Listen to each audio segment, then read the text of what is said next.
श्री धर्मराज व्रत कथा।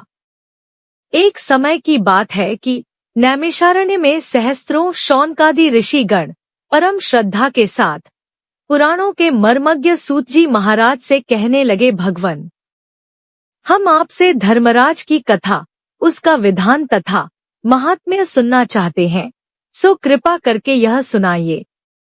सूत जी बोले, हे ऋषियों, आप लोगों ने मनुष्य के कल्याण की कामना से यह पूछा है, अतः आज मैं आप लोगों को धर्मराज की कथा सुनाता हूँ।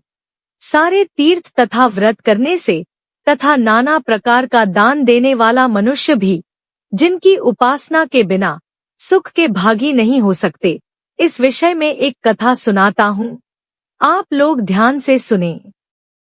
पूर्वकाल की बात है, राजा बभ्रुवाहन महोदयपुर में राज्य करता था। वह बड़ा दयालु, धार्मिक तथा गौ, ब्राह्मण और अतिथियों का पूजक था। उसके राज्य में हरिदास नाम का एक महाविद्वान ब्राह्मण रहता था। उसकी पत्नी भी बड़ी धर्मवती और सुशील थी। उसका नाम गुणवती था। दोनों पति पत्नी भगवान विष्णु के सेवक थे। उन्होंने सभी प्रकार के व्रत किए, किंतु धर्मराज नाम से भगवान की कभी सेवा नहीं की। बड़ी श्रद्धा के साथ वे गणेश जी की, चंद्रमा की, हरतालिका व्रत की, एकादशी आदि सभी व्रतों का पालन करते एवं अतिथि सत्कार भी करते थे। इस प्रकार धर्मपरायण ब्राह्मण दंपत्ति वृद्धावस्था को प्राप्त हुए। एक दिन गुणवती मृत्यु को प्राप्त हुई। धर्माचरण के प्रभाव से उसको यमदूत आदरपूर्वक यमलोक को ले गए। दक्षिण दिशा में पृथ्वी से ऊपर धर्मराज का बहुत बड़ा लोक है, जो कि पापियों के लिए भयावह है। धर्मराज का लोक चौकोर है और उसमें 4 द्वार हैं। उस पुर के बीचों बीच धर्मराज का सिंहासन है। उस रत्न जड़ित सिंहासन पर भगवान धर्मराज विराजमान रहते हैं।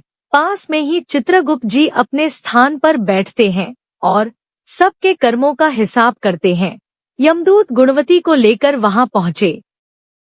चित्रगुप्त जी ने उसके कर्मों का हिसाब किया। उसके धर्माचरण और पतिव्रत धर्म का लेखा देखकर बहुत प्रसन्न हुए, परंतु कुछ उदासी के साथ उसके कर्मों को धर्मराज को सुनाया। गुणवती के कर्मों को सुनकर धर्मराज जी थोड़े परेशान हो गए। यह देखकर गुणवती ने कहा, प्रभो, मैंने अपनी समझ के अनुसार जीवन में कोई दुष्कर्म नहीं किया है, फिर आप अपनी उदासी का कारण बताने की कृपा करें।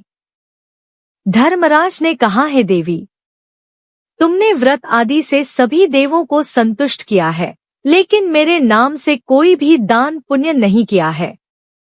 यह सुनकर गुणवती ने कहा, हे धर्मराज, मेरा अपराध क्षमा करें, मैं आपकी उपासना नहीं जानती थी।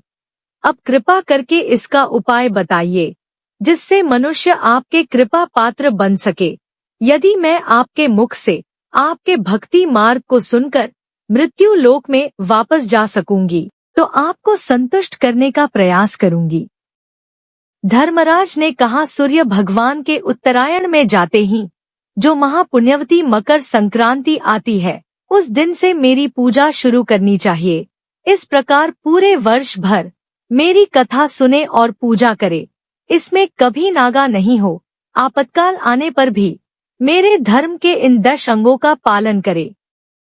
धृति यथा लाभ संतोष, क्षमा यम नियम द्वारा मन को वश में करना, किसी की वस्तु को नहीं चुराना, मन से परस्त्रियों या पर पुरुषों से बचना, यानी मन शुद्धि और शारीरिक शुद्धि, इंद्रियों को वश में रखना, बुद्धि की पवित्रता यानी मन में बुरे विचार न आने देना, शास्त्र विद्या का स्वाध्याय यानी पूजा पाठ, कथा श्रवण या व्रत रखना और तदनुसार दान पुण्य करना, सत्य बोलना, सत्यता का व्यवहार करना, क्रोध न करना, ये धर्म के 10 लक्षण हैं।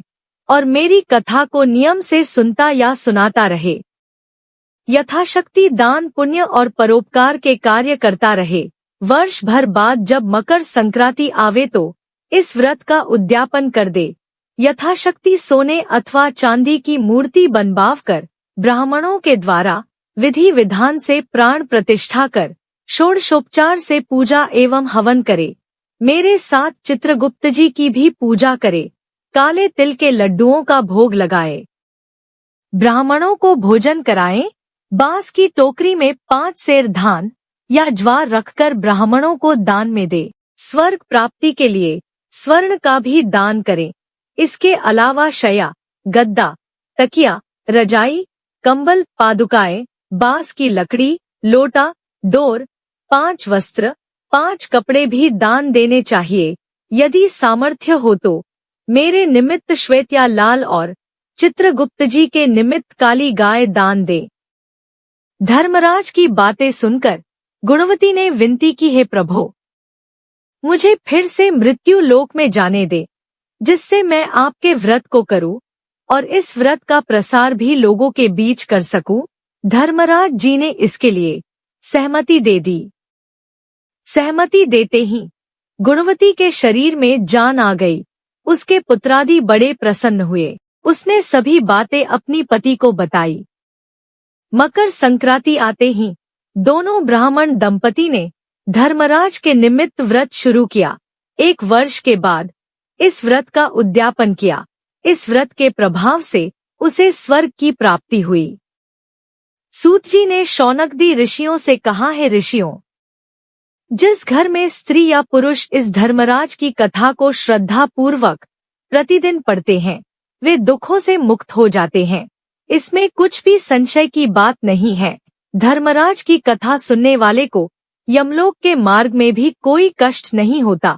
उन्हें शीघ्र ही स्वर्ग तथा मोक्ष प्राप्त होता है। इति श्री धर्मराज व्रत कथा संपूर्ण।